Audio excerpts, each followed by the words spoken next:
All right, I'm going to try and start. Yeah, sorry. I've sort of not been starting because I sort of have some trepidation because I'm not entirely sure how to start, but I'll give this a go anyway.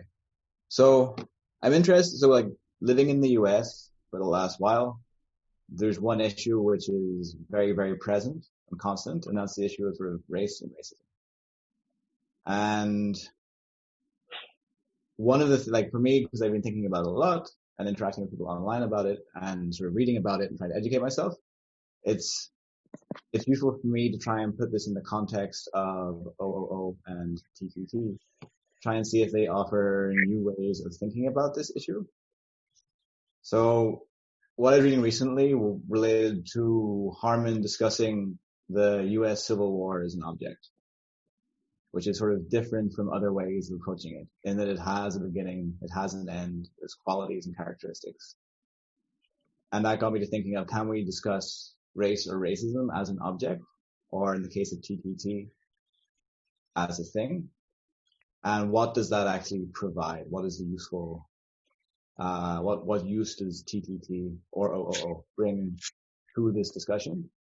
And already there's sort of I should point out that I do feel, and I'm aware that it's slightly privileged to have this kind of an abstract conversation about race and racism while living in the US, because it's actually a pretty pressing issue that requires action. So to have these kind of abstract conversations is an indulgence of sorts, but I still think it's important to actually have them and to engage with this kind of material. So the way Harman describes thinking about the Civil War in the US has this idea of like the beginning of an object. You can take a literary position, right? It has to be a literal beginning. There's some clear event that signifies the start of an object. In the case of the Civil War, he talks about cannons being fired that led to the first actual military conflict. So here in this first image on the left is of a Portuguese guy, actually. And he's considered to be the first guy that ever created the term race. So he was basically commissioned by some of the slave trading leaders in the country at the time, in around the 1450s. He's actually this is from the statue of Belém, or the big statue in Belém, which was built by Salazar, interestingly. And he basically was the first person to divide humanity into 5 races. And this is already surprising to me, because this would seem like a sort of a literal start to what we would consider the basis of racism, is that there was a clear beginning. Before this, there was not the idea that there were separate races. There were prejudices and other beliefs, but this was the first time it had ever been laid out, at least that we know of in the historical record. It's also interesting to me that this directly linked, that it was followed. It followed slavery rather than preceded it. So that was already kind of an interesting aspect of the thing. So can I ask just a question about, because like aren't races or distinctions like that already extant even in the Bible and like Greek?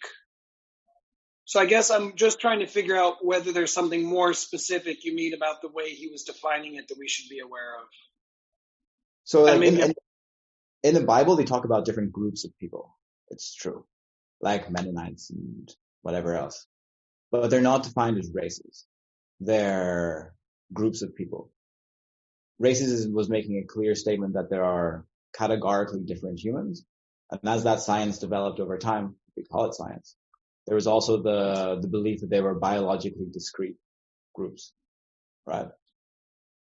Which is sort of similar in the sense of the 4 humors, and that it was sort of an arbitrary hierarchy that was created that was built on a purpose, which was to justify certain practices that existed at the time. And we know now, from having done the biological work, that race is a biological concept as being grounded in biology doesn't really exist, right? So that there is not discrete variance across populations. There's continuous variance across populations, and what we normally consider to be, what would be considered in the US, for example, it still surprises me they use the term race here, which they don't really use in Europe anymore, I don't think. But that those groups represent some variability in genetic stuff and in biology, but it's not discrete. So the idea of there being discrete races is sort of discounted at the fundamental biological level. But the interesting thing about this, about what sort of thing it is that because it's such an important part of the way our society has developed over the last hundreds of years, that there are biological impacts of that. So this is the case of an arbitrary hierarchy or a social construct, which is not in the sense grounded in realism, then actually producing things that we would consider to be biologically real. So pushing groups through different selection gradients and things like this, how reselecting populations and limiting them on to interact with others creates biological differences that are not of race in the sense it was originally conceived, but are useful for medical things.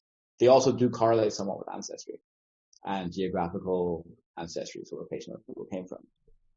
So in the sense that this is sort of a social construct that has then recapitulated back into something we would then touch on biologically. In the sense of we overmined a difference that didn't exist, and then the overmining then led to changes that we now use to undermine differences to some extent. Does that make sense? I got lost in the undermining. Sorry. So the overmining is sort of adding an abstraction to something. So we socially constructed the concept of race, and then through that process, for many years of working as that as part of our society, it has had biological impacts on groups. And then it turns out that we tend to use those differences to justify policies, even when they're poorly measured. So we sort of overmine. What are you referring to as the biological consequences? Like if you look at even if you look now at COVID, for example, so the outcome for various ethnic minority groups in the US are much worse than they would be otherwise. There's different responses to different types of treatments that seem to be related to socioeconomic status. It's become stamped in by the various forms of racism that have developed along with the creation of the US and how it's grown as a capitalist society. So those things that were originally an overmining now result in biological things, which are now used as a form of undermining. So reducing individuals' true biological differences. So I want to relate to your opening introduction to how Harman defines historical events, the Civil War example, and your interest in seeing if racism can be framed in OOO or TTT. Historical events or large structural phenomena are quite difficult to integrate in OOO. For example, it's weird for me that you have to reach a point in which you have to set the exact time a war started, which for me seems absurd to say that an object starts with the sound of the cannons. Why doesn't it start with all the tensions leading up to that? Why doesn't it start with slavery? Why doesn't it start with elections or whatever? I mean, how can you isolate one point that then traces the entire history of such a complex event? And I think this is, so in my eyes, this is an inconsistency following from Harman's decision to have something which is, to have something that has to be described as individual based on a core that subsists and resists change throughout time. I think this is something that leads to conceptual inconsistencies and also does injustice to all of the, like I was saying, all of the personal suffering that led up to an armed conflict. It does injustice to all of the deep trauma suffered in an event, to all the agents involved and all the things destroyed and so on and so forth. And I think this is where TTT and any relational ontology can do better to describe historical events, large structural phenomena, and to, like a introduction to a TTT reframing, I think it's fairly easy to approach racism as kind of like in the same way you described it, through overmining and undermining. I think that's an accurate description through which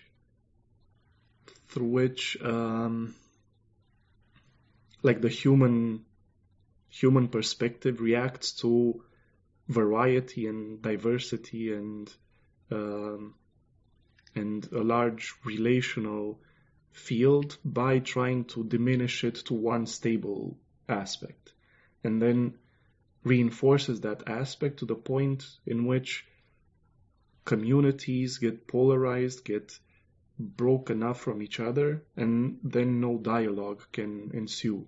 So you tend to exaggerate cliches or stereotypes in order to defend your own identity, to defend your own individual stability, and to justify somehow the disinterest to the other person.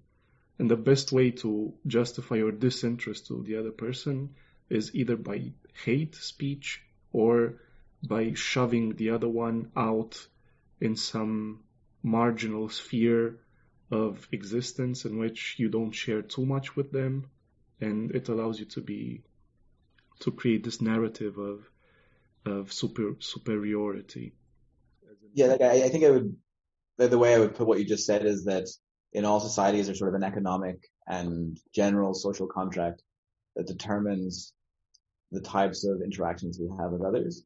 And humans are averse to unfairness, or they seem to be in general, that there's an inequality bias, or there's a bias against inequality. So if you have a social contract that includes or is fundamentally gathered by and constrained by those inequalities, then we develop myths and structures and justifications to deal with the fact that we're regularly interacting with individuals that we treat poorly, right? We create a myth that reduces cognitive dissonance and allows us to maintain those social structures, and those various patterns become more and more ingrained over time, unless an active step is moved or made to deal with them.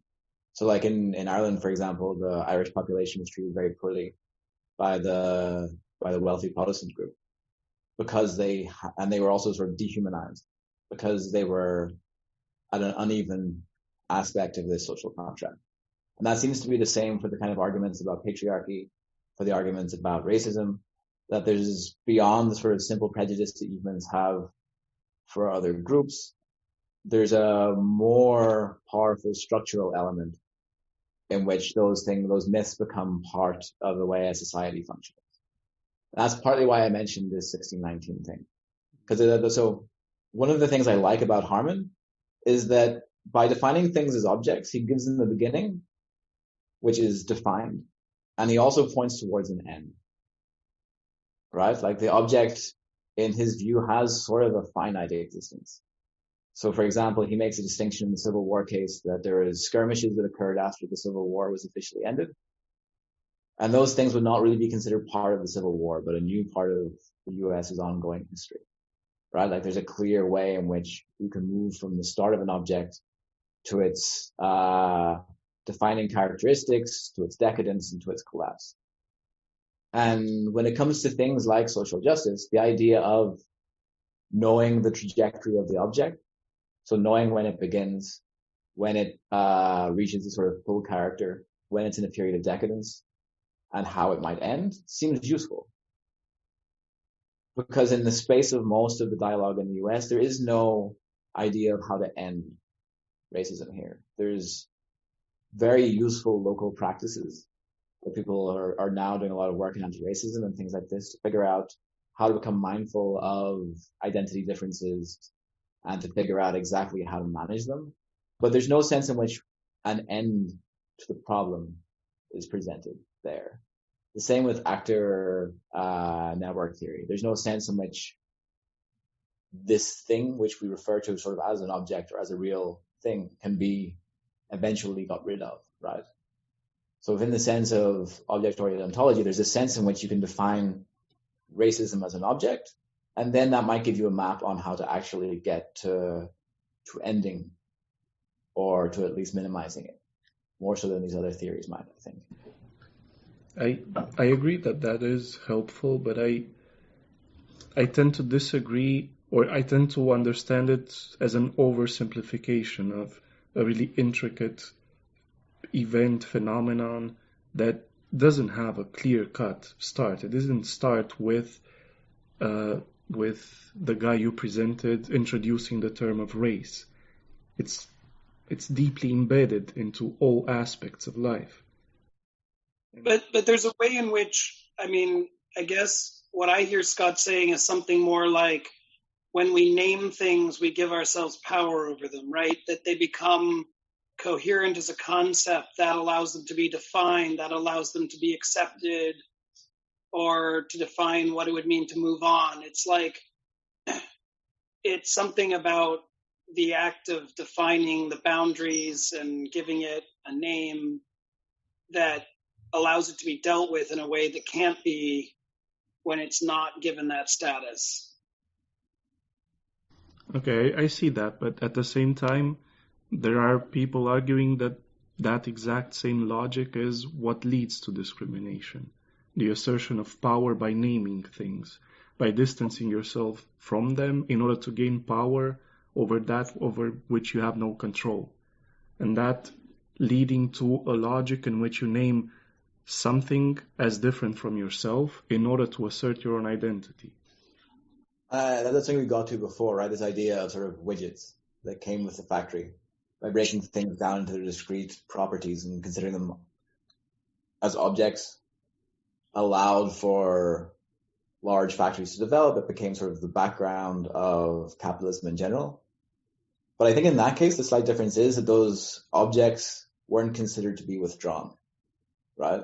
And racism is one good example of that, in that it was functionally useful to define other groups as less than white people at that time. But rather than considering it a functional distinction, the functional distinction then became used to make a real distinction or an essentialist distinction, right? When Harman talks about the Civil War, is it an object, like we discussed about the East India Company, is it an object in the purest form that he talks about object, or is it a collection of sensual qualities of other objects? I think it's a full object in the way he refers to it. It's an object that has this sensual and a real object that has both real and sensual qualities. Okay, so also the Civil War is something that withdraws. Yes. Can I say something? Mm-hmm. I think I'm just thinking that Harman, both in the case of the East India Company and the Civil War, he uses the framework to analyze past events. And I think that's a major difference, right? Because if you analyze an object that's still in its maturation phase, there is no way to know really if it's just starting. Maybe racism is just like the beginning, or maybe it's dying now. Like, we don't have a way to know, right? Yeah, and he's very vague on what an end looks like, right? So he doesn't even with historical events, he says that the beginning is a very defined or literal moment, but that its end is less clear. Like, some would argue, and could argue, that maybe the Civil War hasn't really ended, right? There's just been a long, cold period in which there's been various historical movements in the US, but that it's just heating up again, right? But this is my issue with borders, with the need of concrete borders.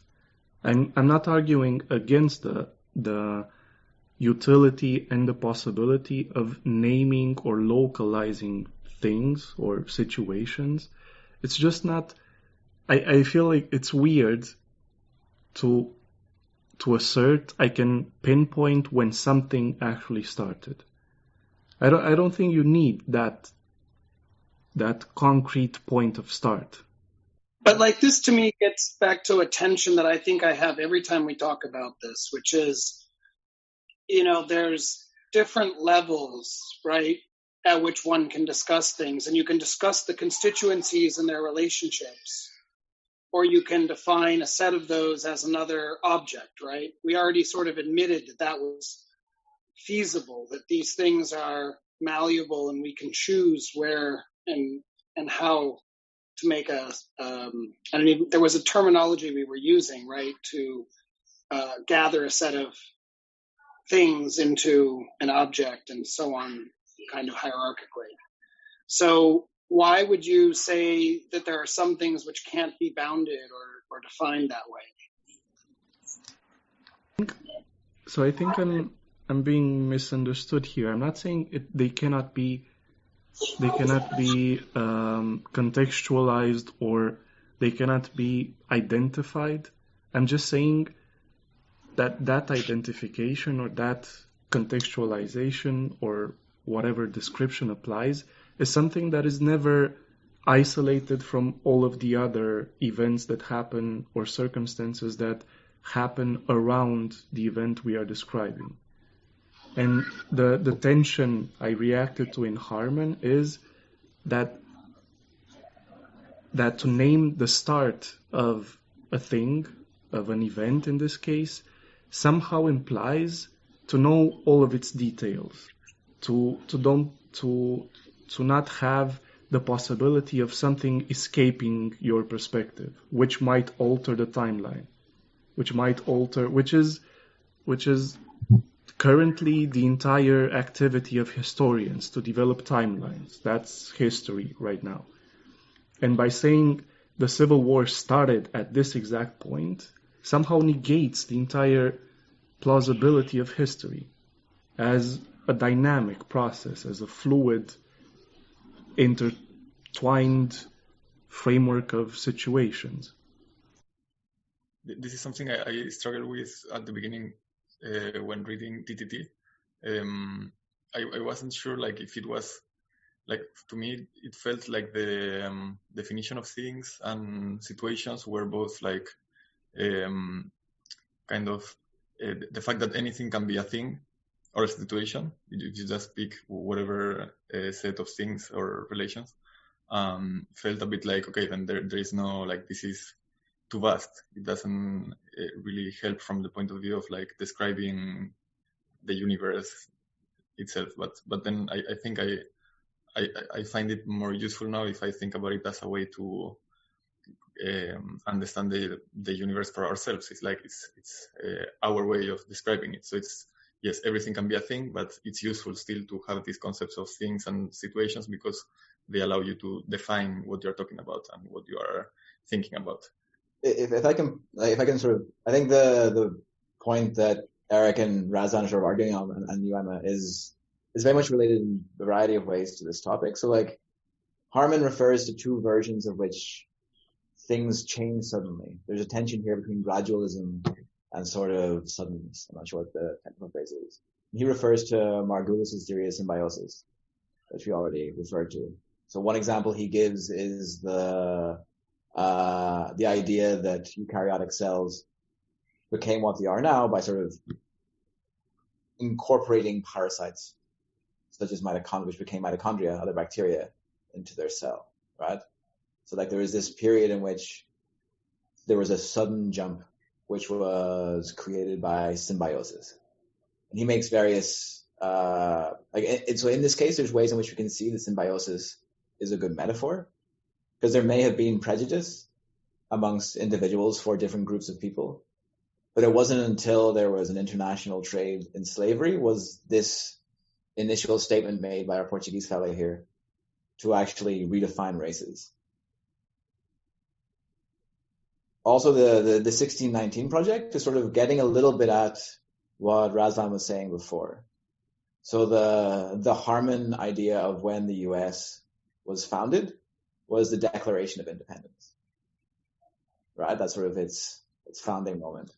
But the 1619 project argues that rather than 1776 when it was founded, in the normal legal sense, that actually it was founded in 1619 when the first slave ships arrived in the U.S. So in some sense, that was considered to be the symbiotic moment that started to define the country. And I think that way of thinking about how things like the U.S. or countries develop is useful. There are times of sudden cataclysmic change whenever they develop.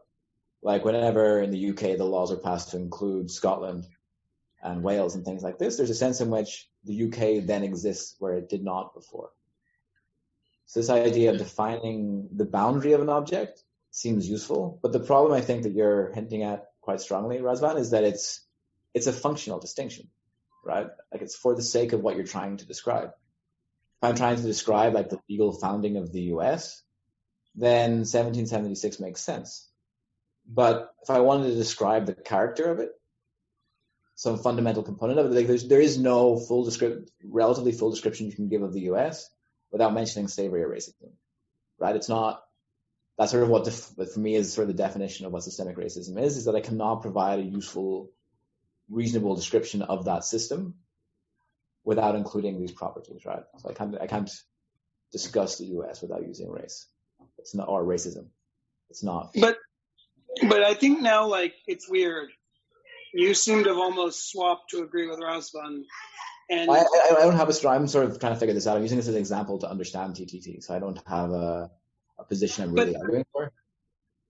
So the reason I'm confused is I would say, in some sense, what you're arguing I agree with, but it seems to undercut, if I take Razvan's argument or if I understand it, it seems to undercut the argument for TTT, or maybe the opposite.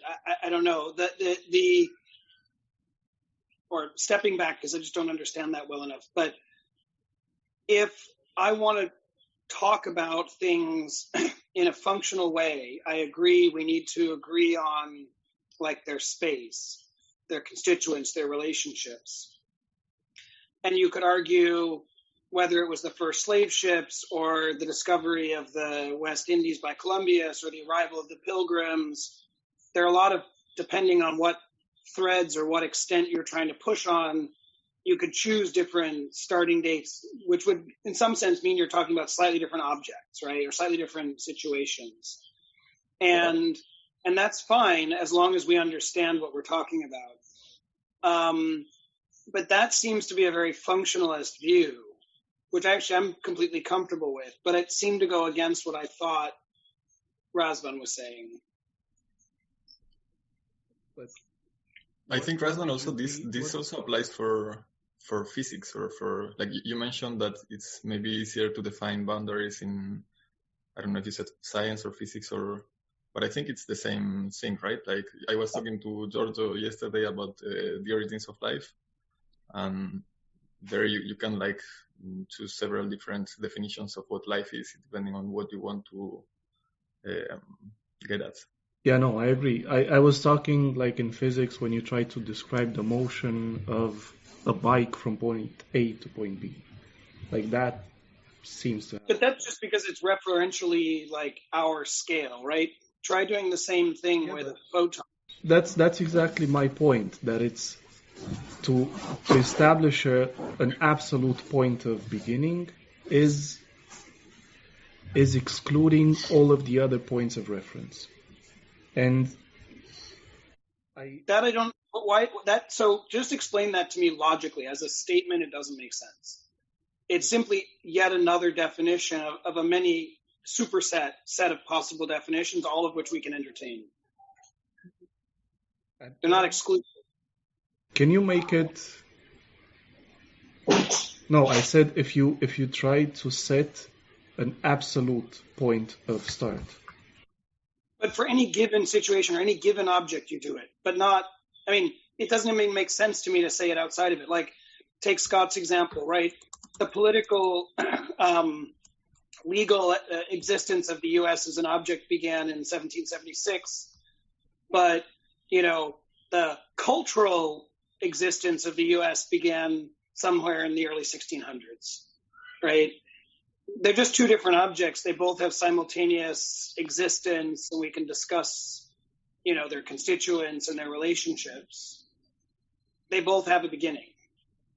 Yeah, but I mean, I'm struggling to understand where you find the difficulty in what I'm saying, because this is what I'm referring to. That if Harman says the beginning of the Civil War is the cannons going off, period, then that excludes all of the other possible perspectives to view Civil War or the beginning of the Civil War. So what I am saying is that any beginning that you try to set as a starting point is a situational one that doesn't apply across all situations. And it cannot be designated as the beginning of an object, which for Harman is an ontological object. So if you determine the beginning of an ontological object, then you also imply that's when it started to exist. So it somehow it excludes all of the preceding, for me, all of the preceding relations or events that trickle into this object. Like for me, the beginning of a civil war is like a sudden change, but in the same situation, just involving new configuration of actors or relations, but it's not the beginning of a new object. It's the beginning of a new situation. So for you, it's a quantitative change, not a qualitative one. Because like imagine like to move away from all this, like imagine Scott being born, right? Yeah. So I'm just born. So now I'm an object. I'm a person object, right? And in principle, I wasn't a person object before that. But all the stuff that mattered, that all the intra-fetal, intra-womb stuff, should my mother have been a heavy drinker, that would have affected me more. For example, like all those pre-object events still impact the object, right? Yeah. I don't think Hart's making the claim that.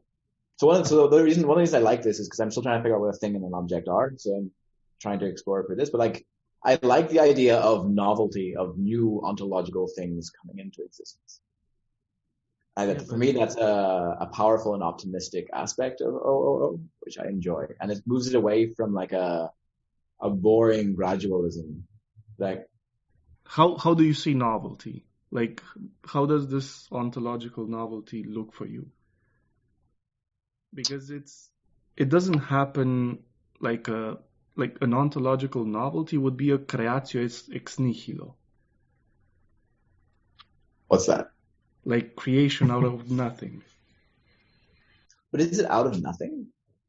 Yeah, but that's isn't that the idea? That's the symbiosis component, right? Like the symbiosis aspect is that it's something new out of the previously separate objects. When they combine, they form something that is bigger than their parts. And that is qualitatively distinct, not just quantitatively distinct. Yeah, but that for me is a situational change. It doesn't have to be quantitative. I mean, but I think the struggle that I would have here is, which goes back to like this the last time I was in, that it seems you're privileging some particular set of situations which can be objects and not others, but I don't understand what the privileging is.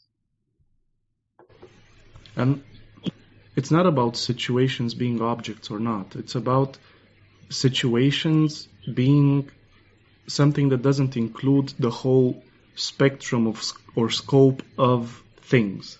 So in this case, the Civil War, referred to as beginning at when the cannons went off, refers more to the Civil War understood as armed conflict. But it doesn't relate so much on all of the political negotiations, diplomatic relations that went on before the cannons going off, the preparation that preceded that, or the suffering involved in slavery, the conflicts in economical expectations and political strategies. So for me, there's more to the beginning of the Civil War than just the cannons going off. But I think I'm also overreacting to Harman's description, because as Scott was telling me now, it's not as static as I first thought it is, because he makes use of this symbiosis concept, which, if I understand it correctly, doesn't exclude all of the things I'm talking about. Yeah, I think that's true. It does not exclude those things. Like, so for the example of the weird beginning and weird end of the Civil War, one could argue that the war really began when Lincoln was elected, because he was clear that he was on a path to sort of end slavery and unify the South and deal with the Confederate States.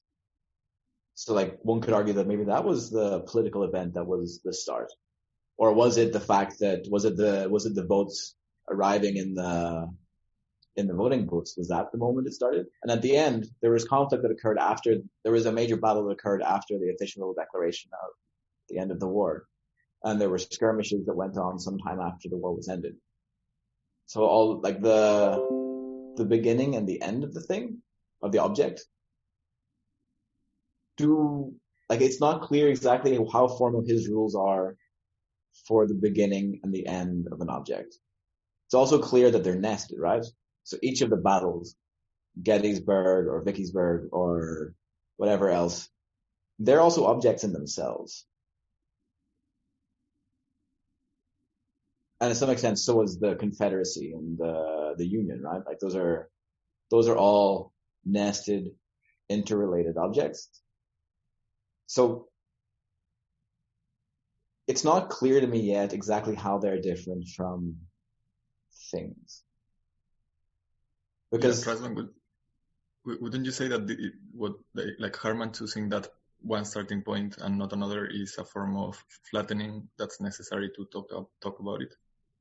That in a way, if you don't pick, that's my entire point. Okay.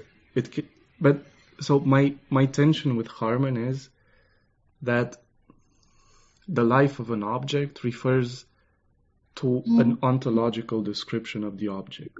Setting the beginning and the end of the life of the object refers to its reality, not to some superficial value that it has. And I think this is a conflict in Harman, because he tries to describe objects that the real core of them is always withdrawn, but then he sets ontological timestamps on the existence of things. And my only point is that if you think about these timestamps as flattened aspects of a thing that might continue as real, although it seemed dead to us, and just seeps into other things and transitions to other situations, other relations, and so on, that is more plausible to me than talking about the life of objects on an ontological level. So the start of the object, the literalism he refers to, almost requires the object not to be withdrawn. Yeah. Right? Yeah, so the beginning, the end can be withdrawn, but the beginning seems to be as unwithdrawn as possible. Yeah, that was my concern, but I'm unsure if he actually understands it like that.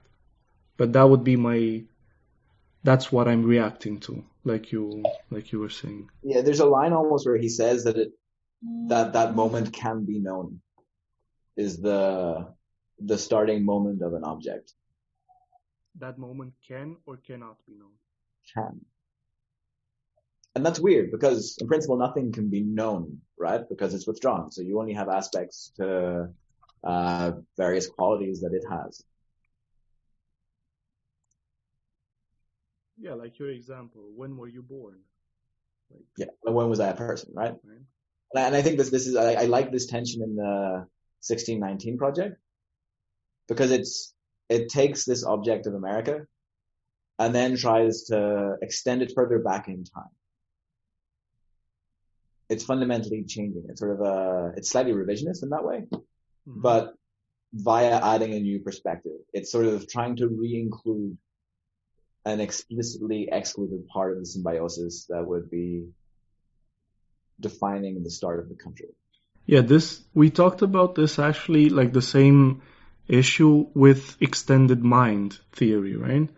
Like, why should we accept that the Civil War starts at this exact time when we don't really want to accept where, I don't know, the mind begins and the object or the environment ends? Like, why do we want to make this distinction for historical events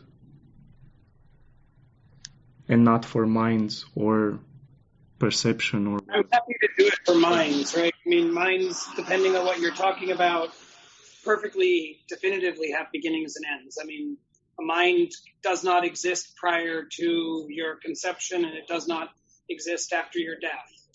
So I have no problem with that. I was talking more about an analogy of how our interactions with the world have no clear-cut distinction between our person and our environment. They have no sharp boundary, but they do have a boundary. I mean, I think that's the problem with all these things. It's never the case that things are the way we would like from sort of classical, analytic Western philosophy. There's no boundaries, but we still have to define boundaries because that's just how we work in the world. So, we define an atom as having a boundary, but its electron shell is really just a fuzzy cloud, right? We define the table that the iPad is sitting on as being solid, even though you know as well as I that where my finger touches the wood, there's in fact no clear boundary anymore at the subatomic level, right? It's just decisions to make boundaries at places where they're useful for us. They have, value communicatively or in our theories. So I guess I don't see a tension. But I also don't see a tension because you're describing exactly what I'm saying. Or am I missing something? Well, one thing perhaps might be useful in distinguishing these things, like in the idea of minds, however they're objects or not, like Harman makes an allusion to metaphors, I understand it. So both Napoleon, for example, and the Civil War can be imagined to have gone differently. Like we can take Napoleon and we can have him play honky-tonk piano in a cabaret bar, right? Which is not something Napoleon did. We can take that individual and then move him and do other things with him in our minds. Because I think for him, makes him an object, right? Rather than just an actor. So this is in a contrast to actor network theory, which sees everything as just acting on everything else through fairly symmetrical relations. Each thing in the network is just an actor. So trees are actors, people are actors, cars are actors, stuff is actors, as I understand it. And there's no qualitative difference between the action taken by Napoleon in a battlefield and his bowel movements. They're both actions that he has taken. They may be more important or less important, but they're not qualitatively different. But the idea that we can take these individuals and put them into different situations, or take things like the Civil War and run it differently in our heads and write about it, it sort of means that it is never fully exhausted as an object because it has a life of its own. Yeah. I think we all agree on this sense. What I'm trying to say is just that what Eric was saying about being useful to define boundaries, I accept that. And it is something that is a core part of TTT, that you can have situational descriptions of things which are useful and are about things and not mere mental representation. But that those don't fully exhaust a thing. And what I find difficult with Harman was that what he describes about the beginning of the Civil War seemed at the beginning to not be situational, but to refer to the essential core of an object, which, according to him, would not be possible, because you would assert something about the withdrawn object. That's my tension with Harman. But I do not want to negate the possibility and the utility of setting boundaries, but I think those boundaries should be set with the awareness that they do not describe the entirety of a thing, and also cannot circumscribe the entirety or the entire horizon of a thing. That's my only point. Is that clear? I think so. So in the case, so Harman's objects are withdrawn but within his boundaries. You're suggesting that rather than being withdrawn within the boundaries circumscribed to them, they're sort of withdrawn via their other possible relations. Yeah. Right? Yeah. I think. Yeah. I also think. This whole part is tricky for me because I don't see how the fact that the start of the thing is the cannons firing affects its use as metaphor. So I can imagine the U.S. Civil War going in different ways and happening in different ways if I choose different start points, right? If I choose it as the election of Lincoln, I can still play with that thing and run it in different directions, right? So it's not clear that those cannons firing really define the object beyond it being a functional thing. And he's trying to step back from function as being a definition, as I understand it. I think that's important for the discussion on race because it's sort of like you said, this idea of having very strong boundaries and believing in them. That's sort of where racism seems to come from, right? Very much related to that process being applied to different groups of people. Yeah, true. That's a good transition to racism, I feel. At the same time, the socially constructed argument is not sufficient, right? We know that racism is largely socially constructed and that race itself is socially constructed, but that doesn't mean that there aren't real elements there that matter. Like if you're to tell someone that race doesn't exist whilst they're being discriminated against, that's annoying and unreasonable. So you can minimize that which is socially constructed by simply undermining it to nothing, right? Like there's this phrase people say, like when someone says someone is racist for saying something about Islam, you're like, well, Islam is not a race, but races are not races. So what is it that's being said, right? So there's a sense in which it exists in two places, and it needs to have, like, an ontology needs to grasp both those places. Yeah. That there's a social element, that there's a real element. Yeah. And in this case, the history is important because the biological qualities that are different or impact perceived races are a result of the social construct to a large extent, right? Like, of course, which part of the hemisphere you're in will affect the melanination of one's skin, and one's ancestry relative to that will affect melanin of one's skin. And where they live now, the relative climate compared to the amount of melanin will have various health effects. Vitamin D and things like this will process differently. But still there's this confusion between what is real, what is constructed, and how to talk about them in a way that makes sense. That isn't done well, at least in the standard ways I see it talked about. So I wonder if TTT can, because it seems to deal with this, right? Like that. So for example, what is considered black and white has changed over time. The guy whose room you took had a book on this, actually, Garo, in the Vega in Tübingen. He talked about how blackness and whiteness had changed in Germany. Mm-hmm. So like in the UK, Indian people were considered black when they arrived to a large extent. And then they became whiter with time. Asian people were also whitened. Italians as well. Italians also. And in the US, there's been a whitening of different groups. Like Cubans are whiter than they were before, right? So these things are moving. They're fluent. They're situationally defined, but they also reach up into the abstract and down into the sort of biological and essential or real. Yeah. And we don't have. Sorry. No, go ahead. No, I think this issue you raised about race being at first a social construct, but then gained more depth and reality as it was accepted in social interactions and social and power relations.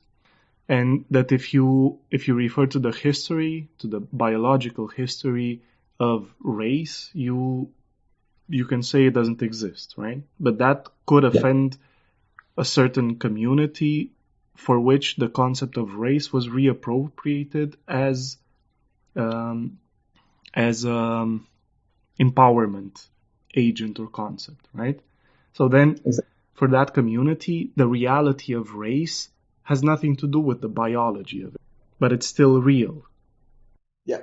And it may still affect their longevity, right? It may affect various things that are impacted by biology. True. Because it still impacts. It's also sort of like we can say that we don't see color, for example, but that's not useful if there's a long history of color having meaning in determining circumstances, right? Like this is sort of knotted together at both higher and lower levels, and a good test of the applicability or the power of an ontology to me is its ability to flatten this in a way that is useful, or to at least explain it in a way that is functionally useful. The reason I thought about this in the sense of Harman is that, like, if you take this Portuguese fella and his initial thing being that he had to say that various lives mattered less because that is what made the industry of slavery possible. And if you buy the 1619 project, that fundamental to the creation of the US, that slavery was deeply important. It's also important for the Civil War. But one could see that the idea that many people are marching saying that Black Lives Matter is sort of the other side of that thing. You have this beginning, which is the statement that certain lives don't matter. You have it then having symbiotic relations with trade and capitalism become like a mythic, arbitrary structure or hierarchy that we impose upon people.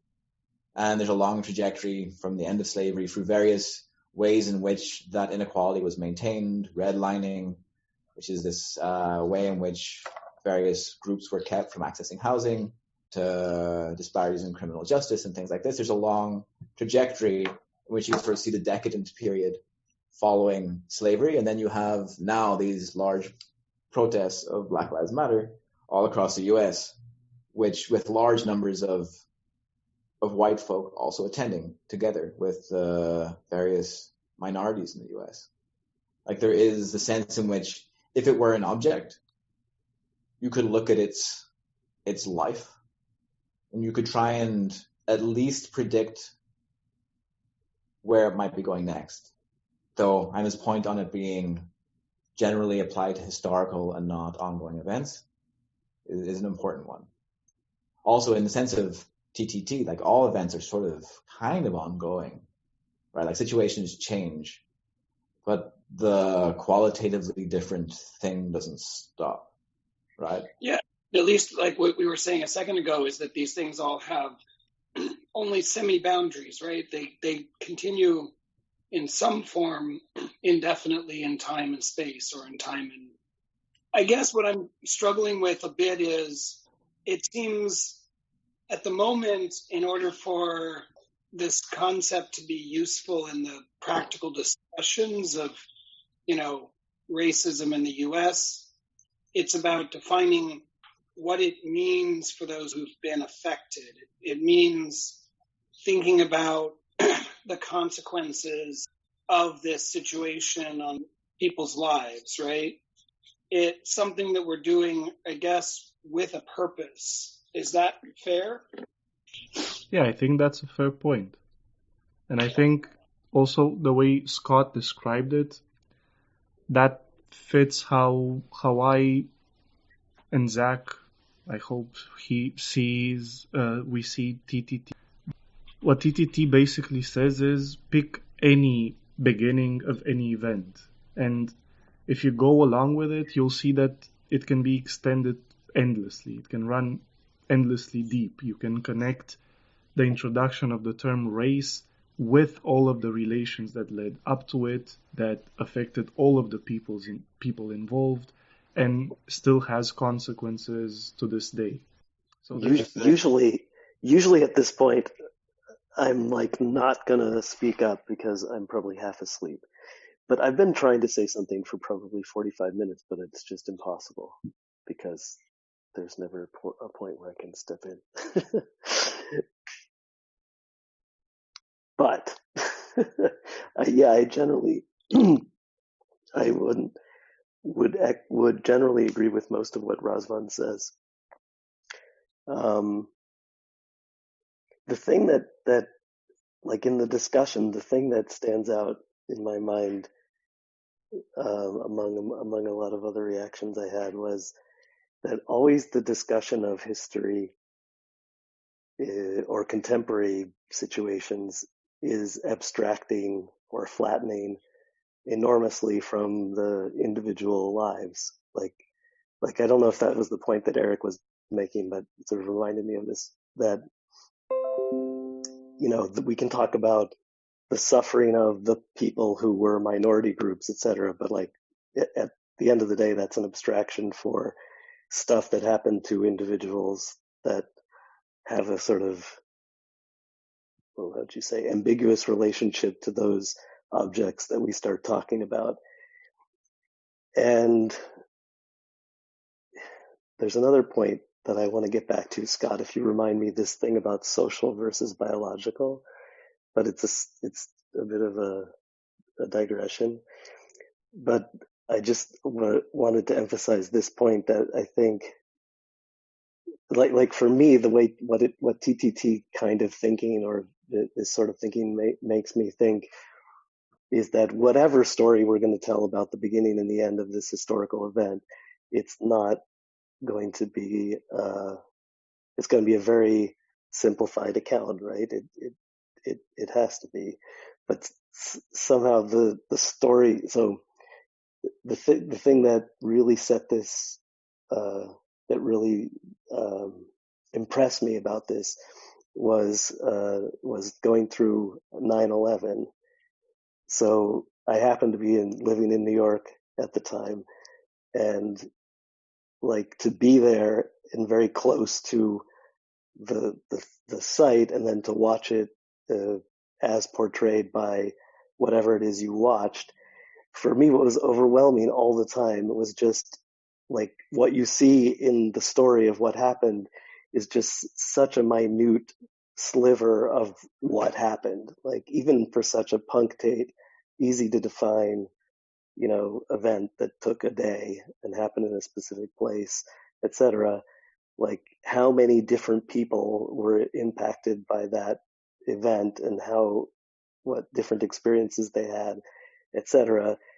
And all we're going to ever, all that culturally we'll remember of it is this kind of general vibe of, the bad terrorists attacked the U.S., or we got what we were asking for, or we whatever the story is. So I think TTT, or probably Harman, but at least for me, TTT should remind us that we're always, I don't know, history is super interesting, but it's always a very, very shallow look at what was happening. Like now we go talk about the Civil War. Like how many books can continue to be written ad infinitum, and still like we're so far from what it was. The phenomenology of the Civil War, how did that look? So that was my main reaction. I think that fits with the withdrawal aspect, right? Like I think he even says almost the word you just said, which is that you cannot exhaust the Civil War, in that there is no limit to the number of books that can really be produced. It may trail off at some point due to a lack of interest, but like there's almost no limit to, or perhaps practically no limit to what can be written about it. But the other thing that's interesting is that a lot of the 1619 Project, which is this largely historical enterprise that's created by journalists, comes on the back of a lot of people focusing on lived experience. So it's very much related to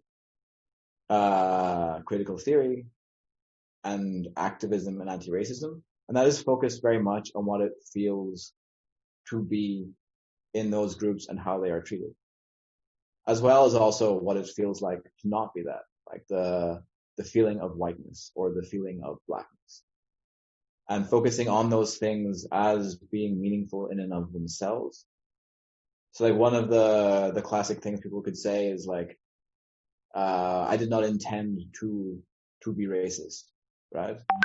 And then the lived experience response would be like, yeah, but I don't care. That felt bad, right? And there's a tension there that will always exist. But by focusing on the lived experience a great deal, it's actually back propagated into history in an interesting way.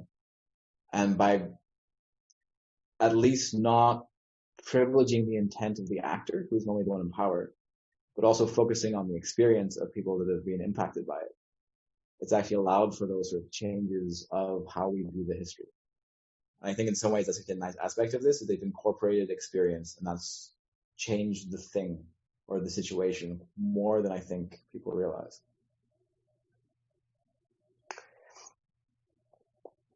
I feel like there is. I feel like that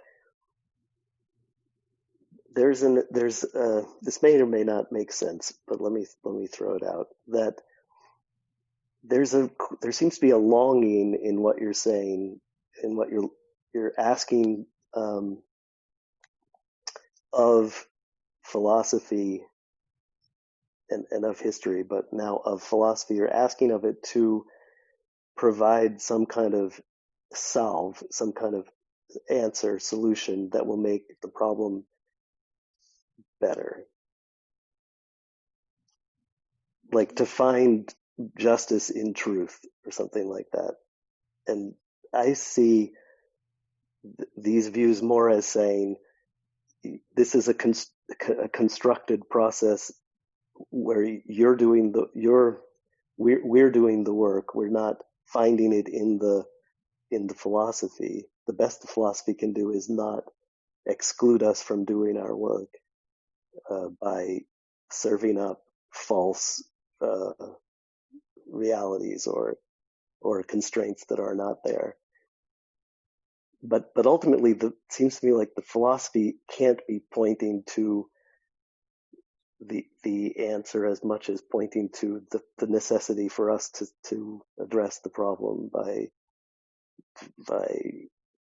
taking responsibility in this way that I just don't think it's grounded in any attempt to think one's way through to the absolute the right answer. I don't know, just like by deciding to care about the injustice, that's it. The rest is a bit like, seems like sometimes though trying to find handles and leverages in which to convince other people that this view makes more sense, or how to gather people around an idea, that's what is being done to kind of find a way for it to make sense to communicate. But like, does your sense of the injustice of racism come from realizing that it like, I don't know actually, where does it come from? Realizing abstractly that it must be wrong, or is it something more less deductive and more I don't know how to use the word empathic because that will get me into some trouble, but something less calculated.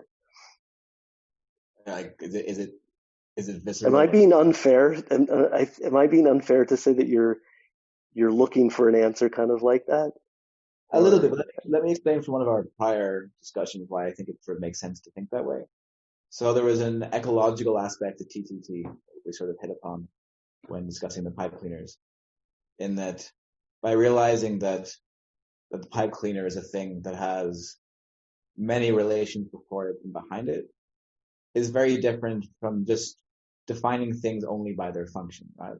So if you define the pipe cleaner as your product, as your sellable unit, once it's sold, it's no longer your business. You can stop thinking about it. If you define that which is real by its function and define its reality by its function, then you get things like racism and you get things like ecological problems, because those are out of sight and out of mind. But if the general idea that we consider these things to have properties and future relations that go beyond what we're using them for at the time, which TTT seems to put an emphasis on, that has an ecological flavor. And that's useful in talking about things that are related to climate change, ecology, and justice, in my eyes, right? Like that's a useful thing. And in some ways, for me, the purpose of an ontology, if it's going to describe the world better, it should also lead to perhaps things that we consider more like justice or truth. I hadn't thought of it that way, and it makes me a little bit uncomfortable saying it that way. But an ontology to me is a way of thinking about all the stuff in the world. And if there are problems that we don't seem to be able to think our way past very well, then a good test of an ontology is whether it helps us do I can't disagree with most of what you're saying, although somehow I'm not sure if it directly contradicts. I don't know. I guess it contradicts to some degree what I'm saying. Like I'm not suggesting that TTT should provide an answer to this and seemingly intractable problem of structural racism, particularly in the US, but also elsewhere. But it may allow us to see it more clearly, and then solutions can then be presented. Right? It should be a way of providing maps of reality that makes sense, that we can use and apply. I don't know. Could we say that we're trying to find mirrors in order to see stuff that we were not seeing before, for example? Or is that not enough? I think it's not just seeing things what one could not see, it's also about structuring them differently. If I understand correctly, Scott, you're saying that we should be guided by a consequentialist approach in our ontological speculations. Interesting. But if I We don't understood, just have to think. I'm not sure we should be guided by it, but it is a useful indicator of what it does. And in this case, it's also useful to help me understand what it is by sort of posing another question which I understand relatively well. Like there's a bunch of different sorts of utility that you might get. Like the most, like something I don't think we're talking about is the ontology all of a sudden shows to you that something which you didn't realize was wrong is actually wrong. That would be quite nice, right? I mean, that would be quite useful. Mm-hmm. And then, but that's, or you could just say the ontology helps you to think about things, think things through, and then it helps you to think them through for yourself or convey them to somebody else in a way that you were not able to express. It helps you express thoughts about the issues. That would be useful. The different sense, there's more senses. I don't think that's exactly what either of those is what you're saying.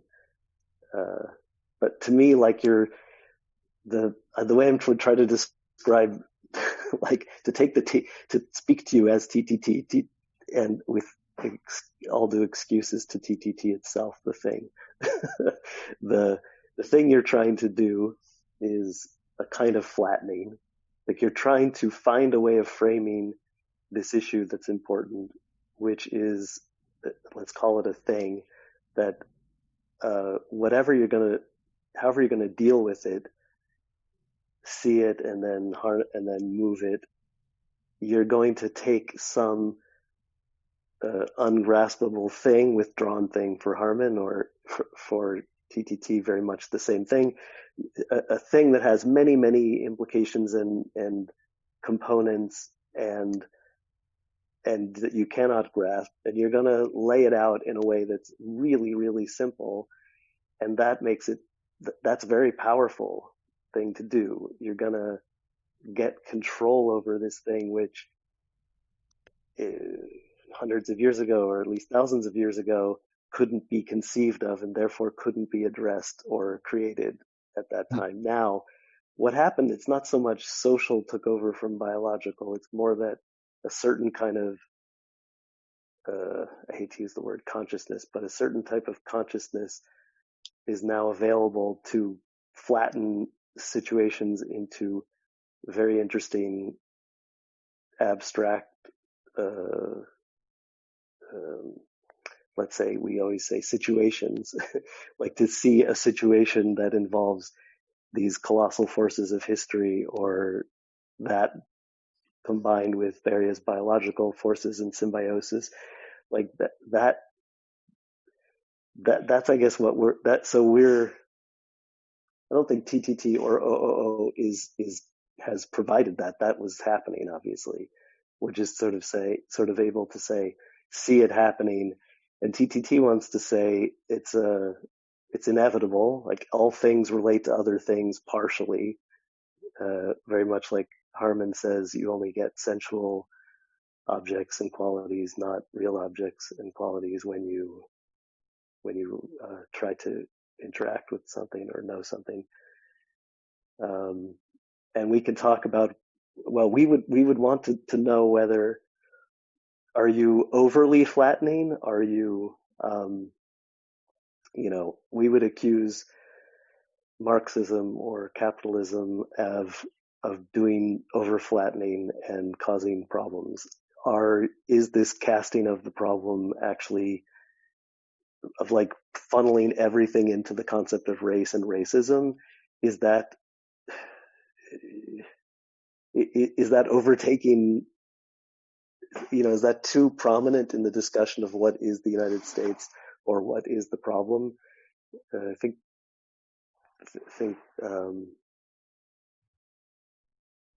I don't know. It's interesting. Like we're going away from an economic analysis and toward a racial analysis, and I'm sure the economic analysis wasn't the whole story, but it should certainly be part of the story. Is it all to be wrapped up in this one concept of race? Is the identity, like I think we've had this kind of discussion before. Like I kind of fall on the side of I wish that we would cycle through these different phases of focus, like which type of injustice we're focusing on, probably because of social media or whatever, is like the flavor of the year is this, like this year racism, next year environment, whatever. It seems a little bit like we get too flat. I guess that's part of why having this, one of the hopes of a useful ontology would be, is that you can kind of integrate all those things. And critical theory tries to do that, right? It tries to link together things like patriarchy, racism, capitalism, and the environmental impacts all sort of into one unifying framework, which it sort of tries to do historically more than anything else. It sort of combines science and history as one object to engage with those things. The only problem is it doesn't really provide any solutions.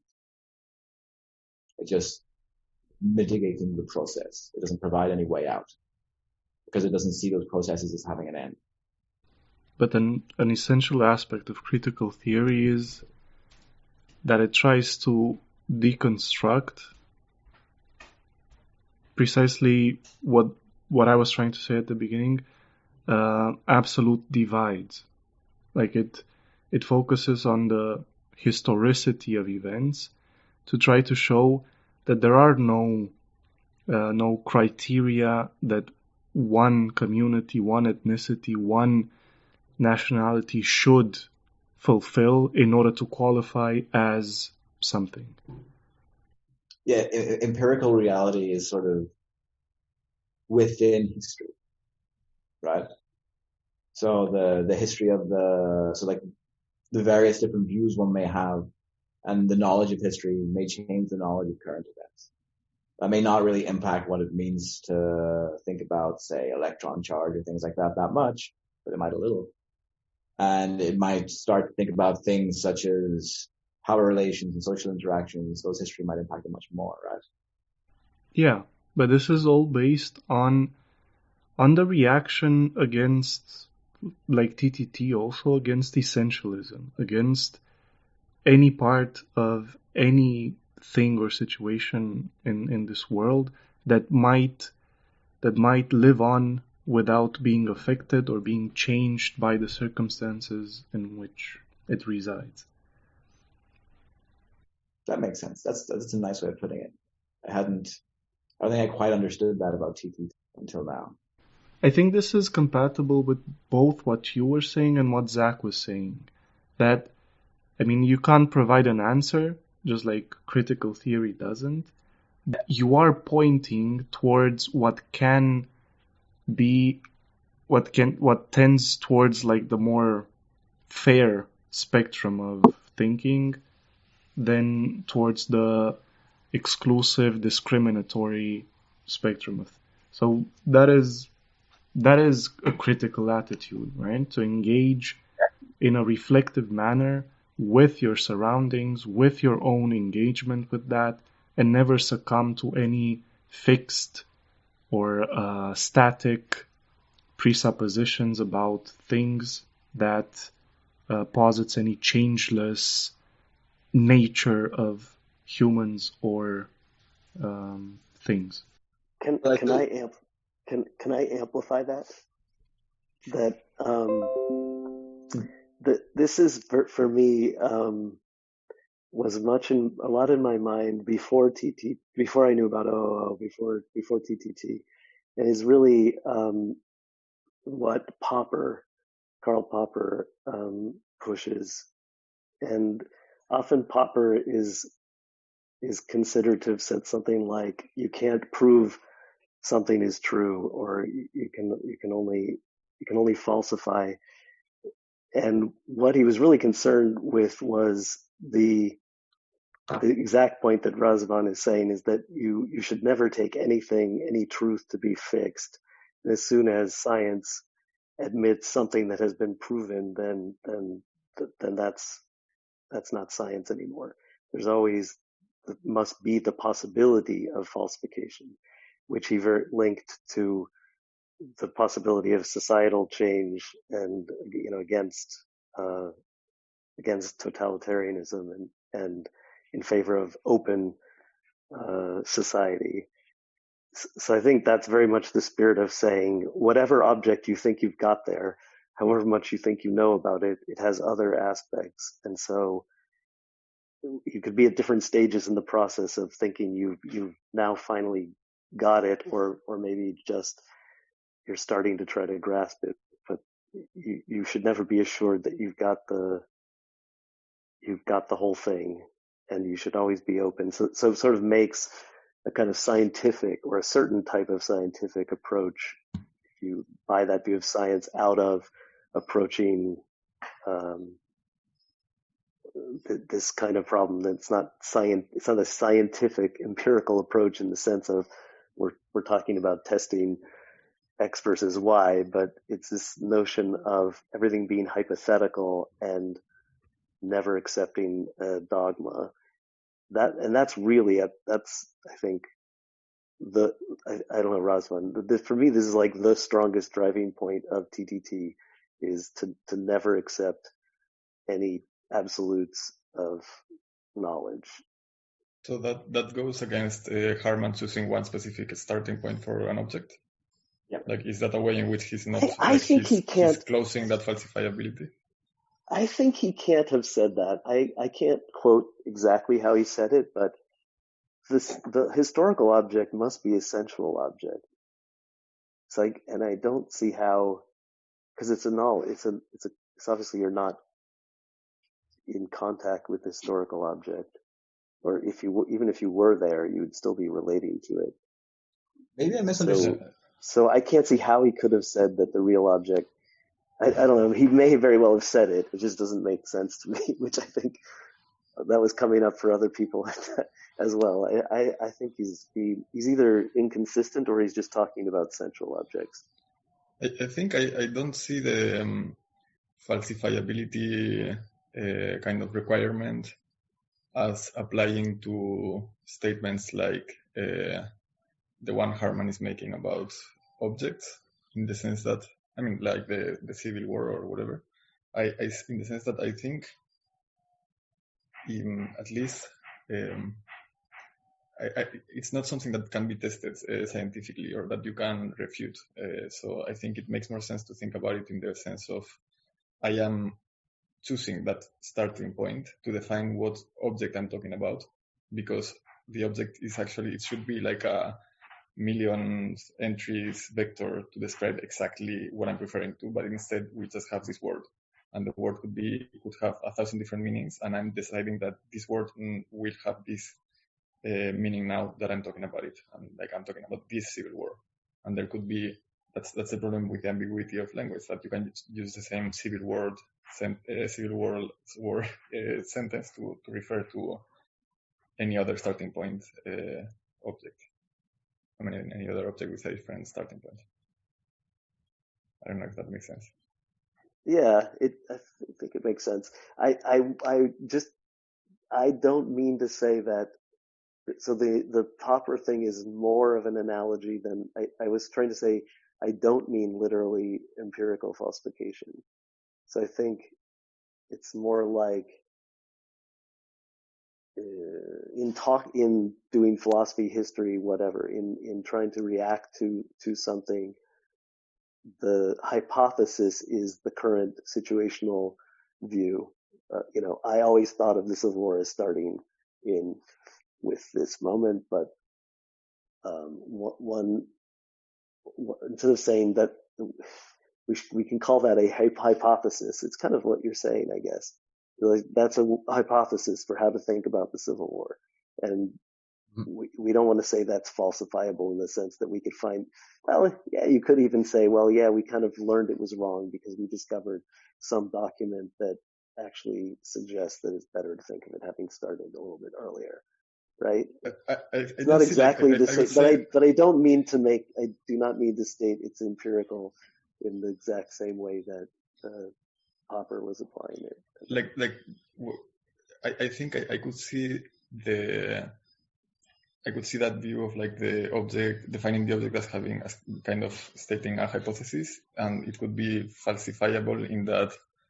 For me, I think the object is like if you take the infinite network of connected things or relations that is the universe, you define a subset of it and you say, this is the object I'm talking about. The only way in which I see it could be falsified would be if you realize that actually one of the nodes in that sub network doesn't exist or is different, or then your object would be wrong. But other than that, I think you're always doing that kind of constraining of like this. I'm going to talk about this part of the whole thing. And that's like, the statement itself is implying that you are just choosing to talk about that. But the way you're talking about it, it feels more like as if the object is something real that we are trying to infer.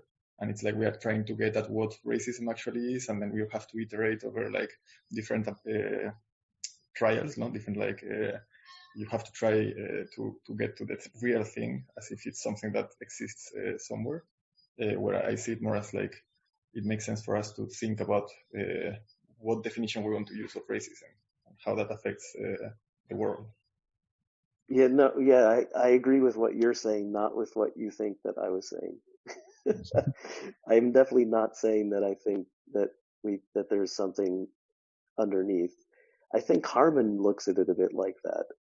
Yeah, that's the feeling I get, and that's what. But I'm trying to. I wasn't really talking so much about Harman. I was mainly trying to give the TTT view, which is a bit different, because for us, the perspectives are all real, and there's an inexhaustible number of them, and there's no getting at anything more real than those. Whereas for Harman, like when he talks about science, there's always this distance from the real object. When he talks about art, or philosophy, he allows the subject to get a bit closer to the real object. So he does have that kind of flavor, which I didn't. I guess one of the reasons that motivated us to move away from that is that wasn't something we really. So you can have withdrawal without having a real thing to which to go, like, or at least we wouldn't. I think the word is maybe misleading then, but TTT things withdraw in, or I like to say that they're more, how do you say, like flirtatious. So if you try to possess them by knowing them, you find that they're always actually off on other fancies, interacting with other things that you didn't realize. So they're less withdrawn, like sitting at home, not answering the door, but more like out in the town, gallivanting with too many other lovers. So they're kind of frustrating that they don't like to be put in a box or kept at home. So this is my attempt to match Harmon's flourishes of how he likes to describe objects. So his objects are kind of boring, sit at home recluses, and whereas we think of things more as socialites. I think I don't know if you're saying you don't like that the way of Harman to describe how aesthetics yes, I'm saying, gets to things versus. But I think I like that in the sense that if I think about, for example, discrimination and what it feels like to suffer systemic discrimination, for me it's I agree with him. I think I'm still reading the book back, but I think it's what he tries to say is like maybe looking at a painting of some Sheen depicting an event of racial discrimination being done to someone. That will get you closer to that than studying racial studies for a month. I don't know. That's the way I think about it. It's like there is something about like aesthetically contemplating something that gets you closer to a dimension of the thing that you won't get to if you just rationally think about it. Because you become an object with the art. You said unless you become an object with the art. Because you become sort of the viewer, and the art itself becomes a new object. And that for him, that's sort of a symbiosis that sort of seems to create, again, that novelty, which would be, in that case, an experience, which you would not get with something that was non-aesthetic. You may learn stuff, but the aesthetic component is when you engage in some sort of symbiotic process and then change. Yeah. I like the change in between, because like with Harman, the withdrawal of objects is always confusing because it's not clear where they are. It's true. Like it's a lonely world of monads that seems to be out there that find people at times. But at the same time, like there's on one side of this, of the racism issue is that this idea that we arbitrarily choose that which is real. Right? We just decide that these things are unassailably true. And then work on that basis, which is sort of the maximum from the undermined perspective. And then that everything is socially constructed is sort of the contrary pathology, which is that everything is overmined. And in this context, I find it interesting is that they both interact in ways that are reinforcing. And that's where I think that Harman adds something, because there's sort of infinite properties of the thing that can be over or undermined, but it doesn't really get us anywhere. It doesn't teach us that much new about the phenomena. So then thinking of things in terms of relations might get closer to understanding the phenomena better. I'm just not quite sure how to bridge that gap. Like there's sort of a philosophical centrism to OOO, which means it's not too socially constructivist, it's not too realist. It's speculative, and that's useful about it. So I'm just not sure where TTT lies in that spectrum, whether it offers a different approach to this sort of thing. Like the objects are doing stuff. They're not just withdrawn. So they're having other relations, which gives a different perspective than OOO. But does that change its position on where it would be on this sort of constructivist realist axis? I don't know. My reaction, I don't know if it's consistent with TTT, but my reaction was, this is actually the point that I wanted to come back to. When you say mean, I hear you making a kind of ontological or very categorical distinction between real biological things and socially constructed things. Yeah. And I felt that I don't think social and biological. Probably this isn't really what you entirely would defend, but it felt like I'm attacking it. Point. You're attacking it, but it seemed, well, I felt like, I guess in the symbiosis they disappear or they merge, but somehow you have them as objects. So let me I'll speculate about what it made me think anyway for just a second, that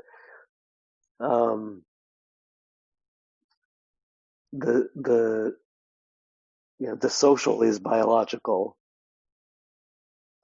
technology is biological, like we are the excrement of biological processes, our words, our tools, they're all a kind of biological film that happens to be incorporated various things that were not propagated by normal reproduction, but they are like a snail's shell, whatever.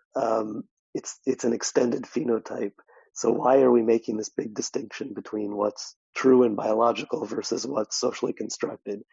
And I think the only thing I can think you would have in mind is socially constructed is the stuff that we are cognizant of, conscious of, or can have chosen or can choose to do or not to do. I have like two thoughts before I crash out. One is I like this idea that Zach was bringing up as an analogy to Popper, in the sense that it seems, I don't know, trying to bridge some of the things that have seemed like potential divisions and not taking any particular stance yet. You want to start using a situation for a functional reason, to bring to bear attention on relationships or the connections between events, connections between things. And so in some sense, the right definition of the boundaries is going to be based on that initial belief that was a useful specific situation to emphasize.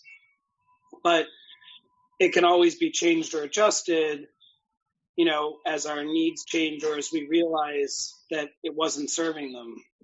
I guess the thing that's then weird for me about this is I keep thinking that this comes somehow to being very much like an intentional perspective, a willful perspective, because everything ends up becoming about how we need to conceive of it or communicate about it, use it. It's very utilitarian, I guess, in some sense. If that made any sense. There was something else I wanted to say, but now I've forgotten. Yeah, I think that's true, but I also think that that's expressing not the point, right, Razvan? Like, it's not willful in the sense that it requires consciousness to draw a start point to a situation. I think for one's purposes, but I think what Eric was pointing at is a big topic and needs to be addressed, and this is a fine distinction that has to be made. The fact that we can define borders based on what we look at, based on the relevance of certain objects or certain relations to our situational needs, doesn't make the ontology intentional. This behavior refers to a process of isolating regions of relations that pertain to real things that can engage in situations outside of human cognition. So you have human relations and non-human relations, which do not need to be reduced to human consciousness. So we try to allow both for this cognitive approach, right? That you can look at certain situations and zoom in and pan out and shift focus from one situation to another. But that doesn't define reality. It doesn't construct it.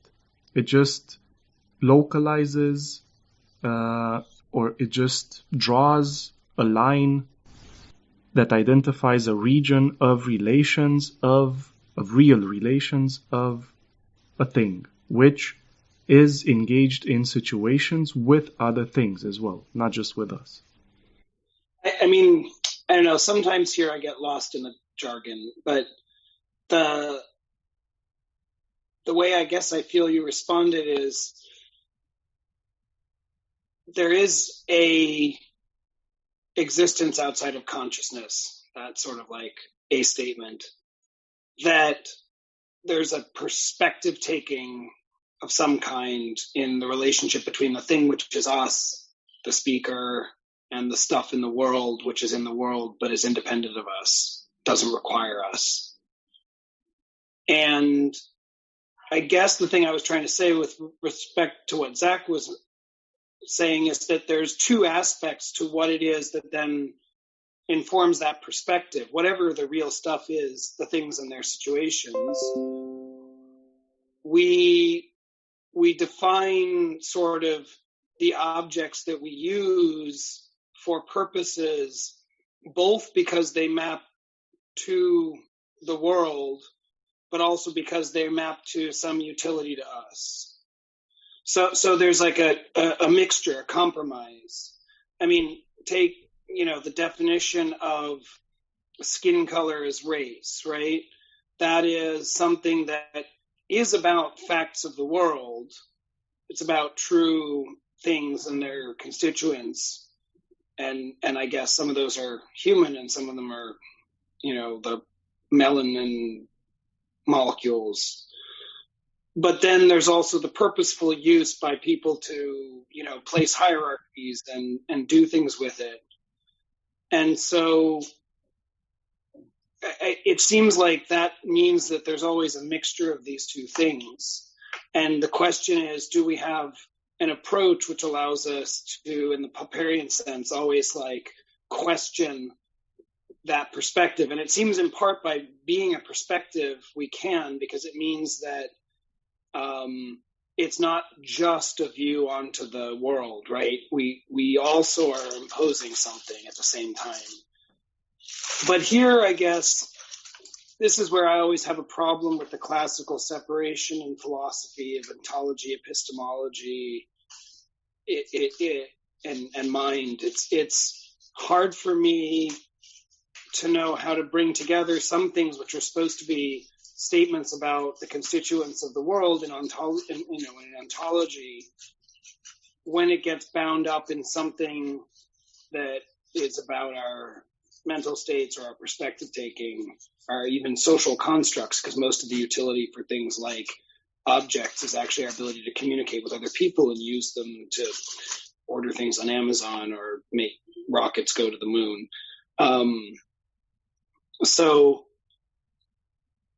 And that's where I guess maybe in the way we talk about, or the way that I hear you talking about things and situations and objects, it's never quite clear. Like in some sense, I can imagine the superset of all possible arrangements of stuff in the world, independent of a consciousness. But it seems as soon as you start picking out any particular ones and organizing them into a situation, you're taking a perspective into account. So on this one thing, I think, which I now understand from what you're saying, is that, and Razvan, you can, or Zach can correct me if I'm wrong, but one object's set of relations to another is its perspective upon that other. So there may be some differences, but fundamentally the relations the water has with the banks of the river are its perspective on the banks of the river. Yeah. Right? I think but this is an essential part, because, and I agree with Eric, these issues do arise, but only if you presuppose the classical philosophical framework of mind and the world out there. but like the main axiom of TTT and pretty much all situational ontologies or speculative realism is that that difference doesn't apply. We are made of the same stuff, we are part of the same situations, and perspective taking is the way we share relations with other things. But as Scott was saying too, the same perspective taking, let's say, can occur between a river and its banks. This makes sense. So I guess Scott said it in a way that I agree with. I think it makes sense. But then I guess the reason I brought up the philosophical divisions is maybe for sort of a meta question. The meta question being, when we talk about things like racism, we have the mixture of our own particular perspectives as things in the world, in relationship to other people, in our history. I'm an American. I'm saddled with, the history of my country, just by the constituent nature of where I happen to be born, right? And that, like, as a descriptive thing about the world is one thing, but when we talk about how taking a particular perspective might be useful to achieve an end, like reducing racism or reducing abuses of power and power structures, it seems like that's bringing something else to the table. And rather than worry about the details of the philosophical distinctions, I think there's a transition there at the sort of level at which you're talking, right? In the sense that classically one would be about the ontology and the other would be about ethics or, an ethics and epistemology, what is true and what is right. So rather than worry about those artificial particular distinctions, I guess I'm just trying to understand where I could know, like in our debate about, or in the discussion about where the Civil War begins or ends, or what is or isn't a race. There's many sets of relationships that I have with like things out there, and I can choose to highlight or not highlight some or another. But now we have a sort of catch-22 because I don't know how to prioritize that within the system of the TTT. It's like they're all just relationships and things and situations. That's pretty similar to the point that I was making earlier, that I wouldn't separate the ethical issues at all from the ontology, but I would see one way you could look at it is if we were thinking of the ethical issue as a distribution of stuff that we were trying to calculate its mean or its change or something, we're like less looking at the mean, we're more looking at the variance. We're like looking at issues where it doesn't necessarily. I think what you're saying is true, that you don't necessarily get an arrow of like, this is what you should do, but you get something like, you shouldn't be too sure that the thing that you decided to do is the only way to look at it. And if that gives rise to an ethical code or some aspects of an ethical code, that may be true, may be interesting, but it doesn't necessarily, as you're saying, solve all the problems. I don't think it does. I'm curious I think what like that. Razvan would say to that, but sorry, Scott, or what Scott would say to that. But I think you're like, that's already a useful step in facing the problem, right? Like if you move from a arbitrarily realist philosophical stance to a TTT stance, the TTT stance already seems a better way of viewing this problem. And I guess the question then is it better than a completely constructivist stance also?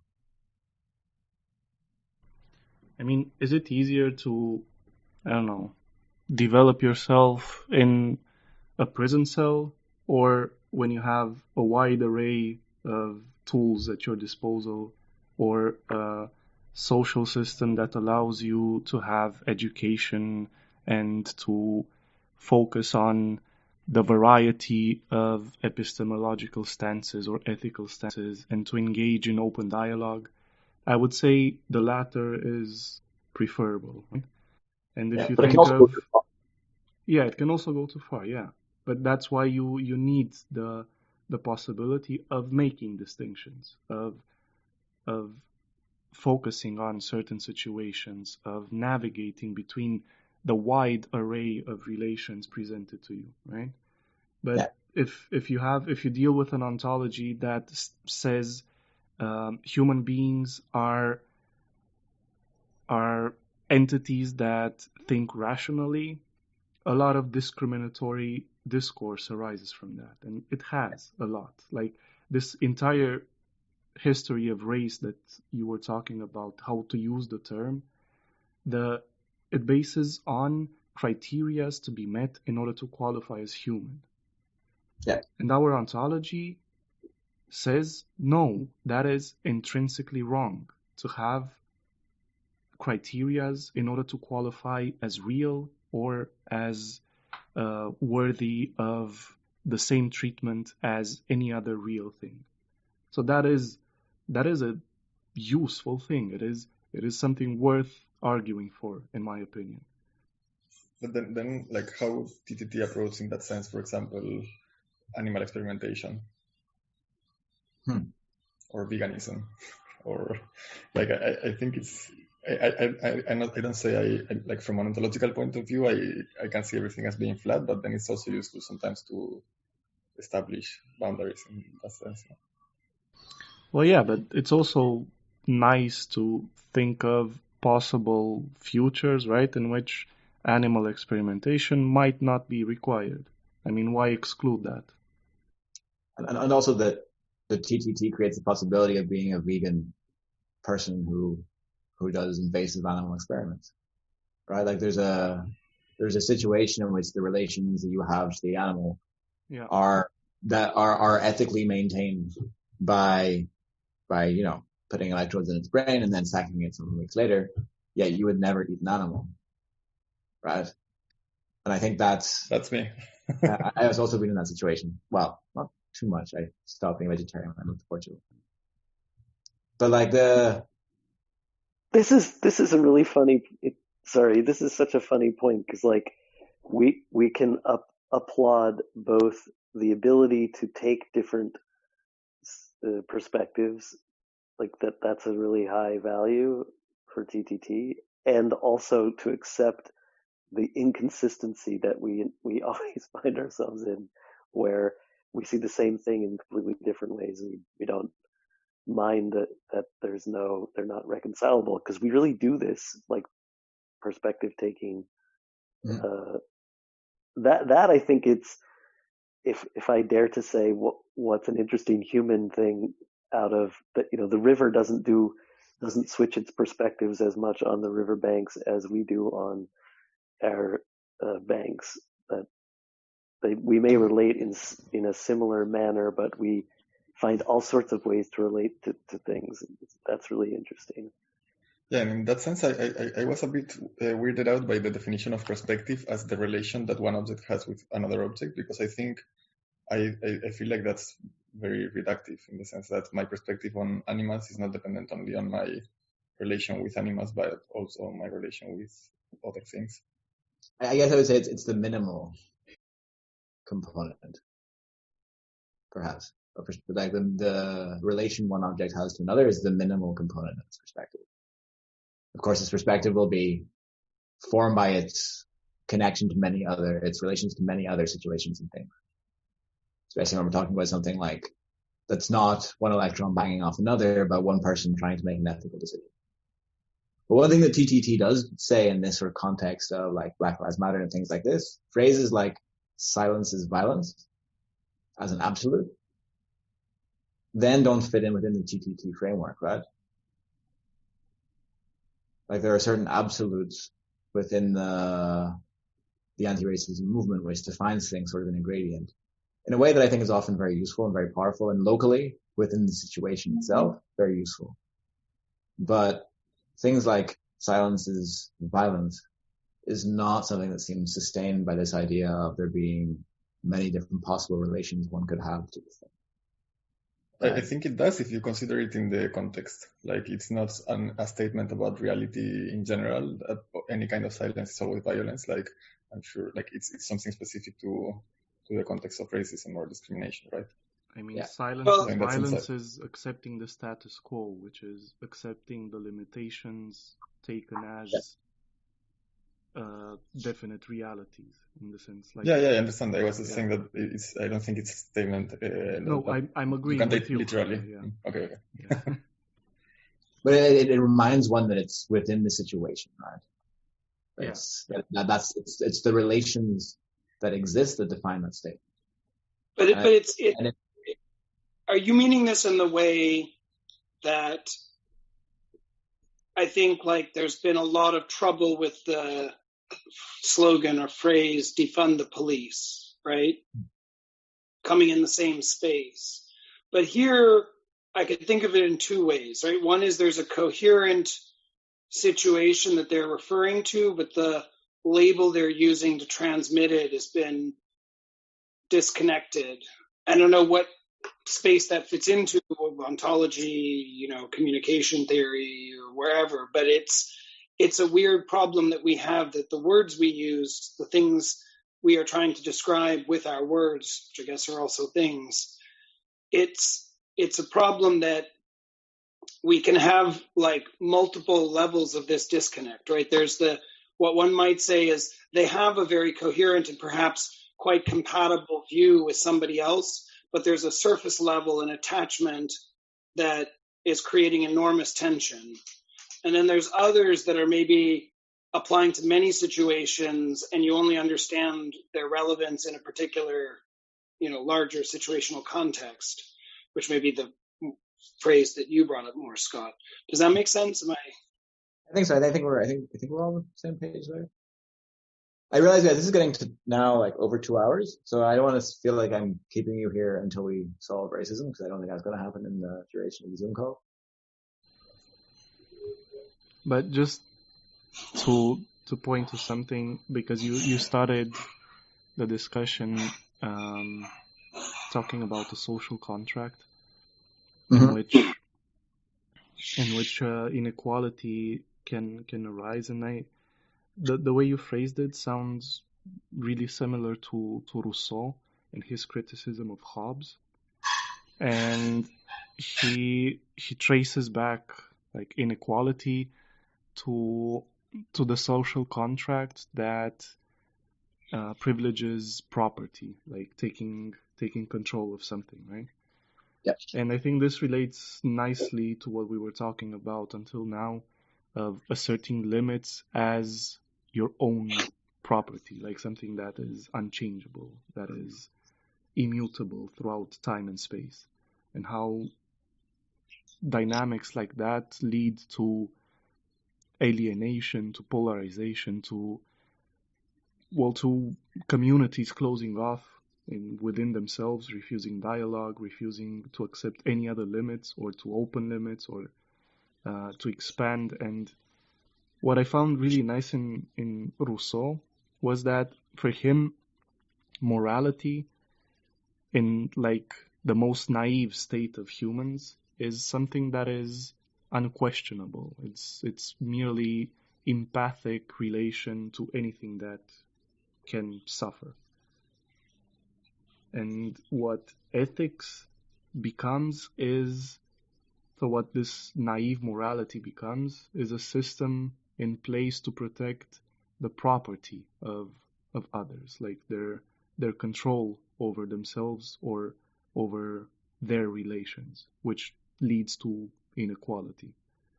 Yeah. And I think opening ourselves up to a more fluid ethical stance, in which not only what qualifies as a rational human needs to be respected, is a pretty simple and attractive idea for me. sort of I'm not sure that's a full frontal attack or a gentle nudge against individualism, but It's a I full do kind of frontal attack. I do agree.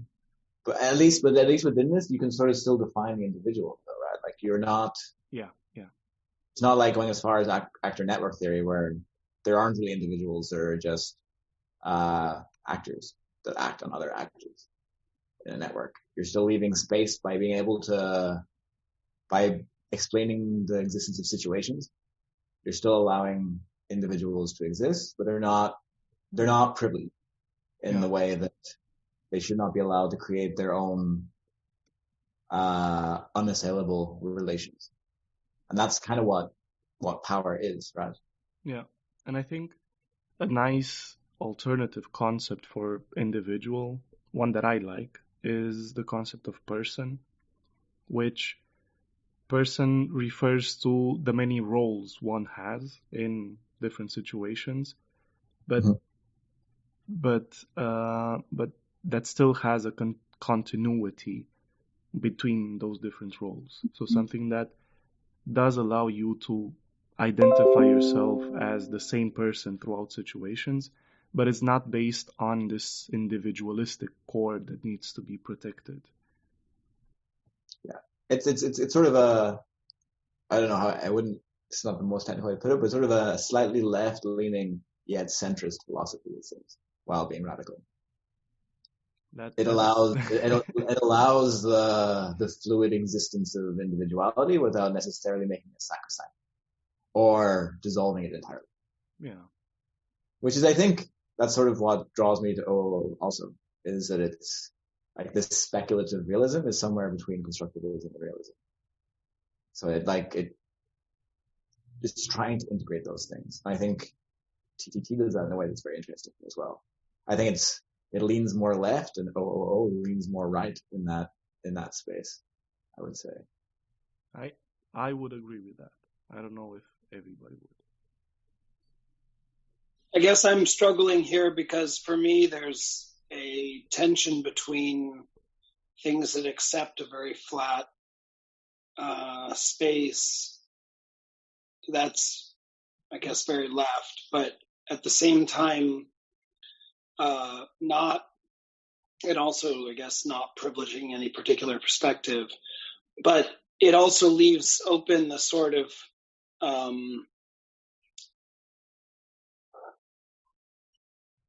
what's the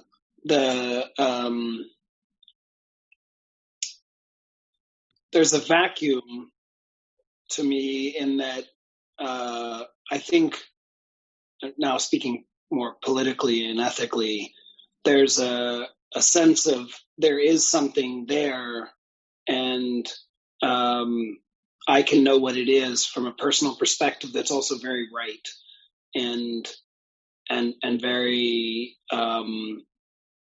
well, it also comes down to being egocentric. And so in some sense it seems like the variable on what this would do for you would depend on the perspective you came in with, or your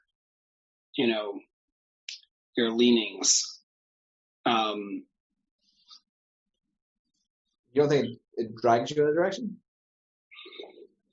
Well, I think the problem is in some ways, I think it is the problem with, let's call it, open relative perspectives or acknowledging perspectives, left perspectives. We have a position which, by allowing acceptance of different perspectives, means that other people's perspectives can be correct, and that allows a bunch of people to take an easy route out by taking a simplified particular perspective which they all decide to agree on. And it's not clear to me, unless what we're talking about is how to force people to adopt a perspective, right? Like that's what realism is, right? That's what realism is. I don't well, or at least in the way I mean it, like when people say there's a God, when Christians on the right express belief in God, they're not suggesting that you believe like they do this is true. they're suggesting it's true. But I think that's just about their definition of the, like, how to take perspectives. They also believe that it comes from faith, right? They have a different system of adjudicating perspectives. But would they say that God has many faces? Yes. Would they say that how you interpret the text of things is contextual? Well, depends. Like, Judaism does a lot, evangelical Christianity not so much. But I mean, it's still, I don't know. Maybe I said it the incorrect way. I feel like this is a more, maybe it is a more left, or at least, let's say, a more open and more relativistic perspective on ontology, but that doesn't seem to solve the problem. Like, what ends up being the problem is, how do we agree on how to like do the perspective taking? That seems to be where we end up choosing very different metrics. Some of us want to keep a wide variance and see lots of different views on the world, try to explore them, understand them, see how they affect our positions. And others just want a simple take. Like, as Razvan brought up Rousseau, there is a way in which you can put those perspectives very nicely in the game he created, right? Which is the second, which is that social constructivism is the most risk tolerant, and realism is the most risk averse. We must all believe the same thing, or we can all try and coordinate upon our various changing beliefs about the world, right? It is, yeah, coordination game. I agree. Yep.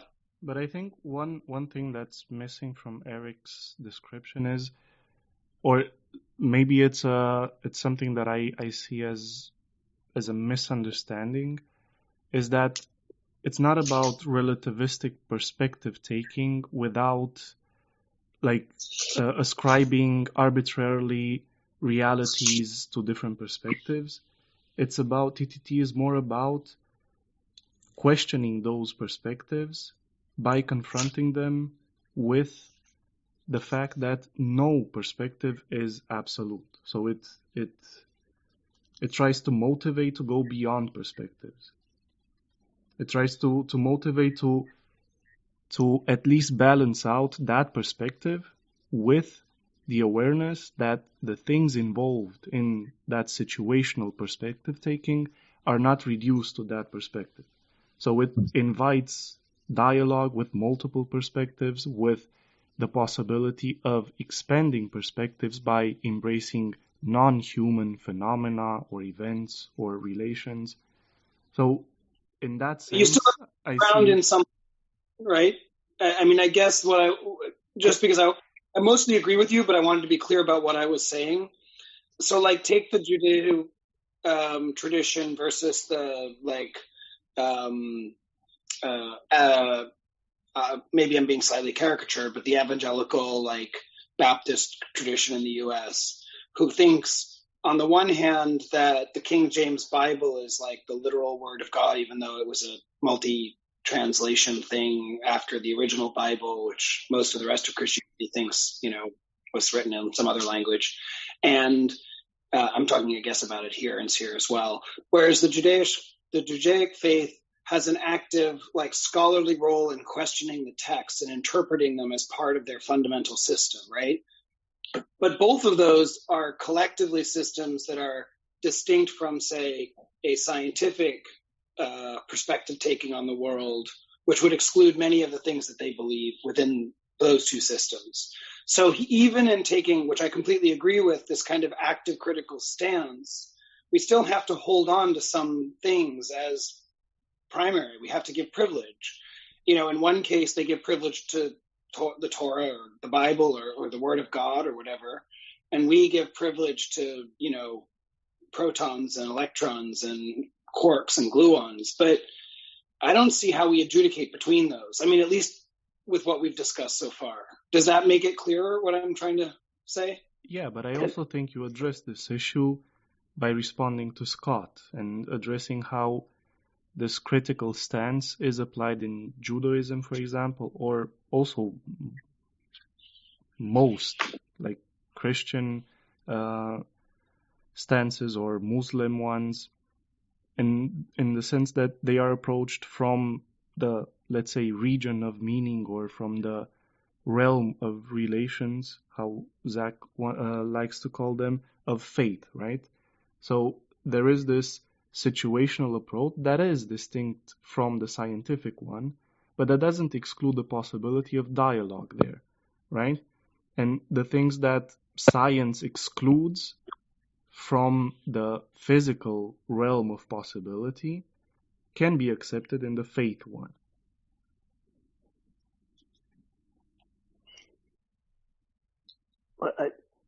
I think